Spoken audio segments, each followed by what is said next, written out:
अगाडि उम्बेश्वर महादेवको निर्माण कार्य भएको थियो। केही कारणवश निकै लामो समयसम्म हामीले यस मन्दिरको कार्यलाई स्थगित राख्नु परेको थियो र अहिले फेरि हामीले यो मन्दिरलाई र यो संरचनालाई पुनर्जीवित गर्नका निमित्त सबै ठाउँबाट स्रोत साधनहरू उपलब्ध गरी फेरि कार्य सञ्चालनमा हामी अगाडि बढिरहेका छौँ। यसै सन्दर्भमा हामी सखाल बस्ती झी नेवापुचा सखाल बस्ती समूहका अध्यक्ष श्री कुमार बैजूसँग केही कुराकानीहरू गर्नेछौँ। कुमारजी नमस्कार। नमस्ते। हाम्रो यो मन्दिरको कार्य विगत लामो समयदेखि बन्द थियो। आज फेरि हामीले यसलाई जीवित गर्ने स्रोत र साधन पाएका छौँ। यो मन्दिरको कार्य कहिलेसम्म सम्पन्न हुने देखिन्छ?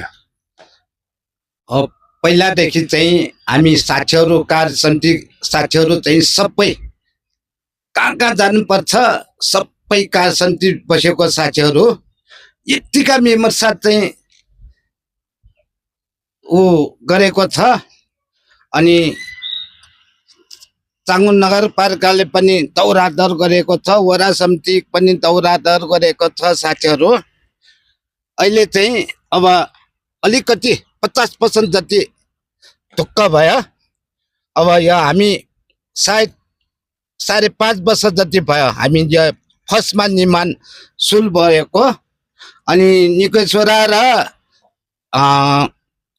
गौबुङ गणेश र या सखाल बस्ती तिनवटा टोलको सबै मिलेर चाहिँ हामी चन्दा पनि उठाएकै छ।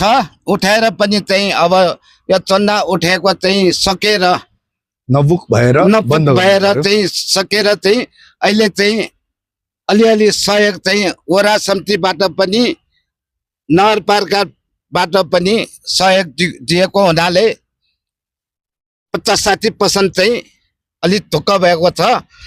अब केही बेर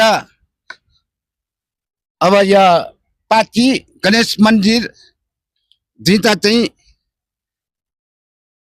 60% चाहिँ सक्छ भनेर यो महिना दिनमा यो काम चाहिँ सम्पन्न हुन्छ। ढुक्क छ यति आश। भनेपछि यो महिना दिनभित्र बाँकी निर्माण सम्पन्न हुने। अब बाँकी निर्माण चाहिँ सम्पन्न हुनेले पहिलाको जस्तै निकोसेराको साक्षीहरू, गौबुङ गणेशको साक्षीहरू अनि सखाल बस्तीको साक्षीहरू केही नपुगेको हुनाले सहयोग दिन्छ कि भनेर धेरै आश छ।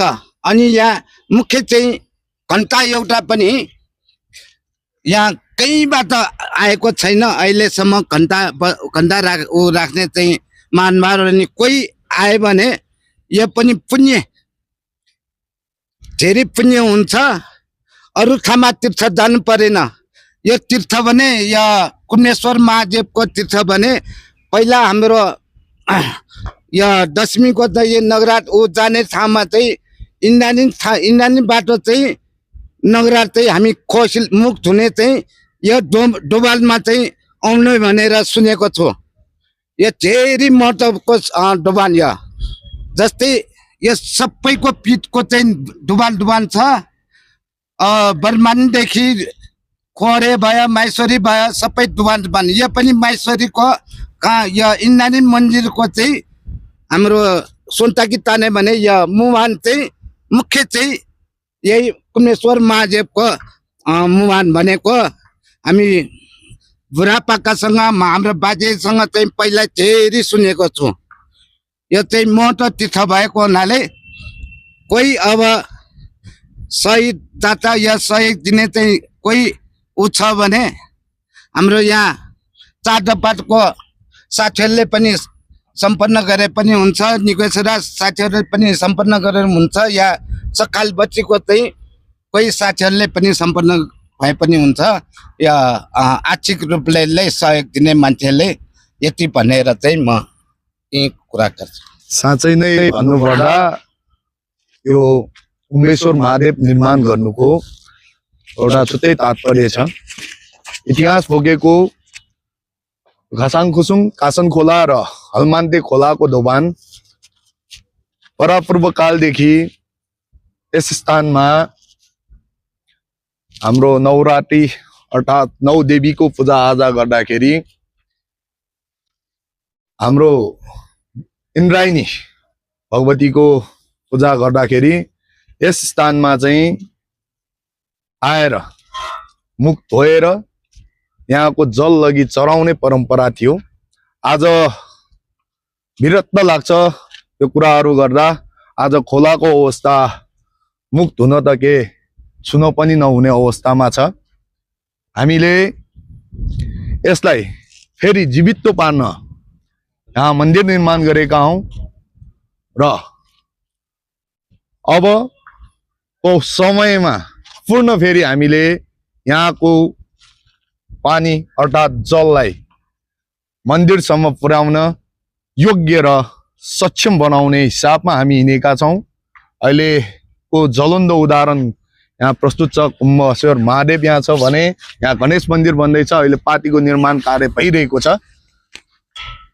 आर्थिक सहयोग गर्नुहुने सहयोगी मनदाता र सहयोगी मनहरूलाई म सहयोग दिने इच्छामा हुनुहुन्छ। यदि सहयोग गर्न चाहनुहुन्छ भने हाम्रो तीनटा समूहलाई सम्पर्क गरेर सहयोग गर्न सक्नुहुन्छ।